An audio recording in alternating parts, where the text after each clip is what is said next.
He called me from the hospital and he confirmed that our boy actually couldn't make it out alive from that. The life of a young 18-year-old suddenly cut short. Wisdom Pule, a second-year medical student at the Mulungushi University, died in a road traffic accident that occurred in Mpika. He is among the 7 that died in an accident that involved Nico Limited, a Marco Polo-bound Lusaka bus. This reporter took time to visit the funeral house. The family is in shock. His father, Chomba Pule, spoke to me, narrating the ordeal. He sent a message, we are now in Mpika.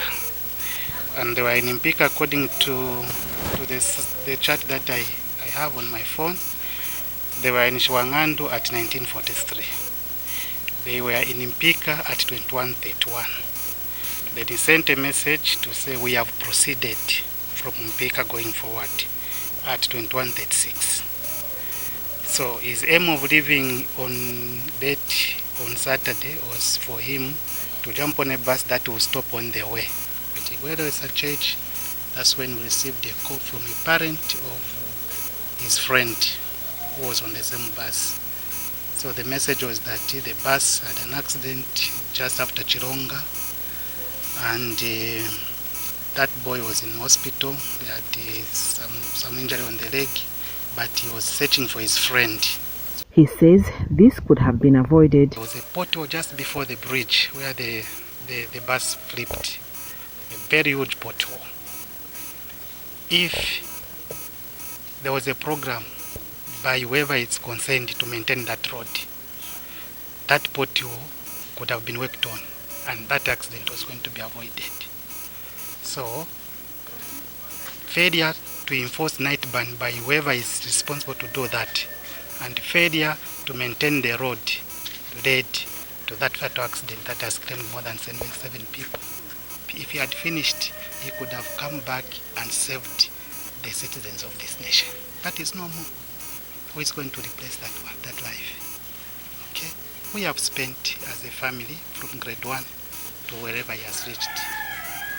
All that has gone is what under the drain. So government should just come in and do their part.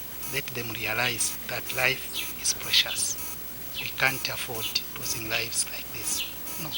His brother is lost for words, but his emotions are clear. Meanwhile, Muchinga Province Permanent Secretary wants public transport operators to observe and follow the law. We would just like to caution the operators of these buses to caution their drivers that the law says buses and truckers cannot drive beyond 21 hours. And if you abrogate the law, this is what normally comes out of abrogation of the law.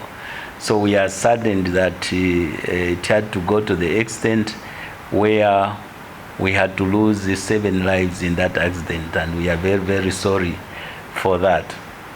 Wisdom Pule, who died on his way to school as a returning student, will be put to rest tomorrow. Cecilia Akaya Mprokoso reporting for Diamond News.